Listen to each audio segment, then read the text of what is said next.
জয় কৃষ্ণকালী মায়ের জয়, জয় সোনা মায়ের জয়, জয় মঙ্গলা মায়ের জয়। আমাদের সোনা মা, আমাদের মঙ্গলা মা সবার হৃদয় জুড়ে আছেন, তাই না বন্ধুরা? আমি লিপসিং মিঠু। আজকের নতুন আপডেট, মা ভক্তদের উদ্দেশ্যে কি কথা বললেন। আপনারা সবাই আমার আগের ভিডিওতে জানেন যে মা খুব অসুস্থ ছিলেন। কিছুদিন আগে অসুস্থ হয়ে পড়েছিলেন, ভক্তদের ভিড়ের মধ্যে প্রচণ্ড ক্ষুব্ধ হয়েছিলেন। আজ মা অনেকটাই সুস্থ আছেন, তাই মা মন্দিরে এসেছেন। ভক্তের ভিড় প্রচুর, যতই না আমাদের মা বারণ করুক মন্দিরে আসার কথা, ভক্তরা তো মাকে ছাড়ছেনই না। তাই মাকে বাধ্য হয়ে মন্দিরে আসতে হচ্ছে।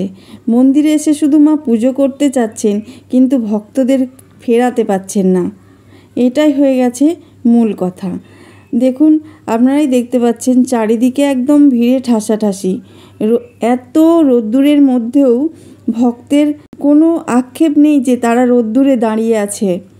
তাদের কষ্ট তারা সহ্য করে নিয়ে তবু মায়ের কাছে এসেছেন শুধু মায়ের দর্শনের জন্য।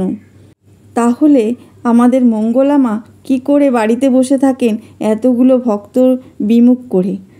তাই মা মন্দিরেই ছুটে এসেছেন ভক্তদের কৃপা করার জন্য, ভক্তদের সাথে কথা বলার জন্য। অনেক ভক্ত অপেক্ষা করছেন মায়ের একটু ছোঁয়া পাওয়ার জন্য। মায়ের আশা দেখে ভক্তদের সে কি উল্লাস!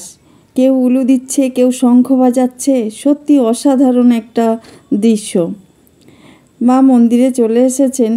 মা মন্দিরে এসেই আমাদের সোনা মা কৃষ্ণকালী মায়ের চুম্বন করছেন।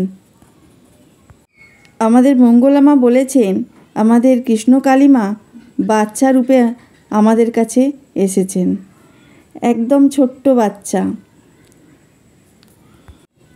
এরপরে মা পুজোয় বসবেন।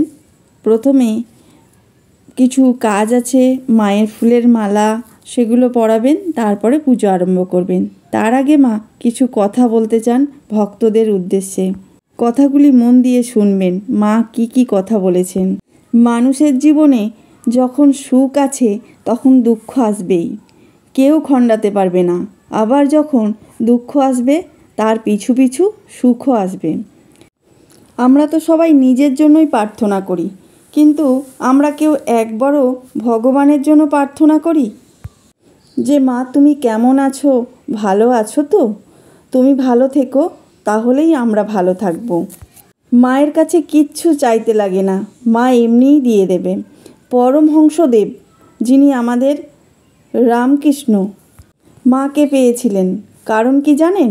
তিনি নিজের জন্যে কিচ্ছু চাননি, বামা খ্যাপা, শুধু মায়ের জন্য কেঁদেছিল, কিচ্ছু চাইনি মায়ের কাছে।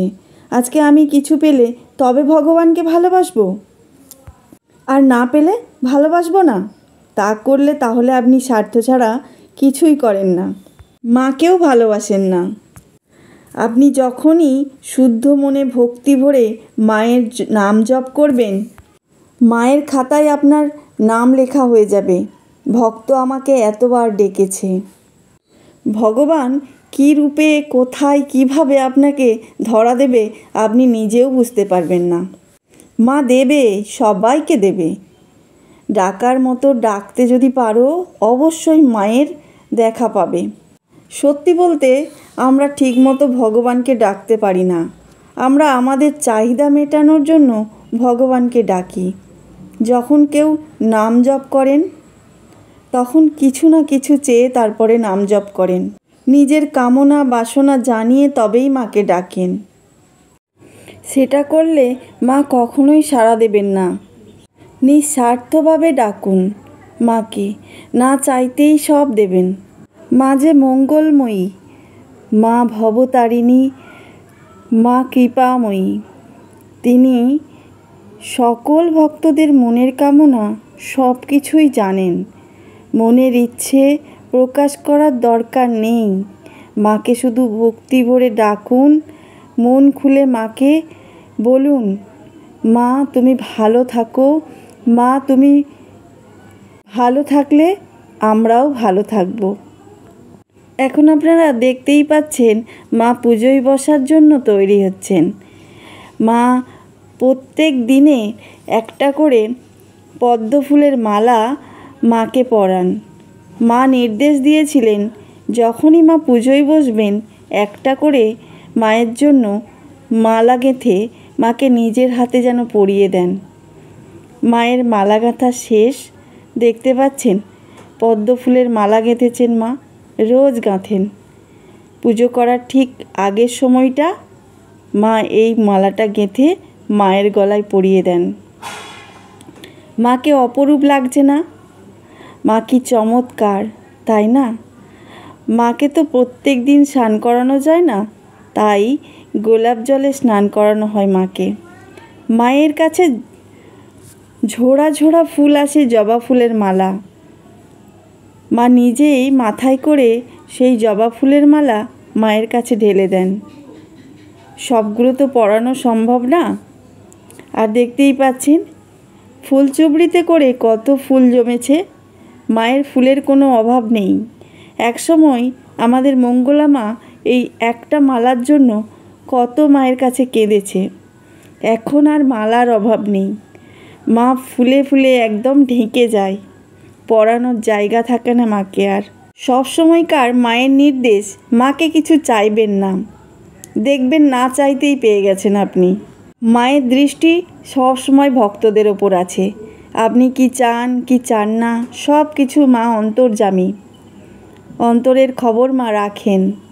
মন থেকে ডাকলেই ভরিয়ে দেবে আপনার সুখের ভাণ্ডার।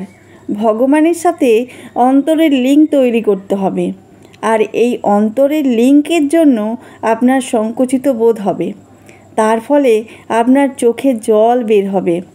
আপনারা অনেকেই জানেন ভক্তের চোখের জল ভগবান সহ্য করতে পারেন না। তার কাছে অমূল্য সম্পদ হয়ে দাঁড়ায় এই চোখের জল। মাকে মন প্রাণ ভক্তি ভরে ডাকুন, দেখবেন ঠিক সাড়া দেবেন। তবে বন্ধুরা, আজ এই পর্যন্ত। পরের ভিডিওতে আরও কিছু আপডেট নিয়ে আপনাদের সামনে হাজির হব। সুস্থ থাকবেন, ভালো থাকবেন। জয় কৃষ্ণ কালী মায়ের জয়, জয় সোনা মায়ের জয়, জয় মঙ্গলা মায়ের জয়।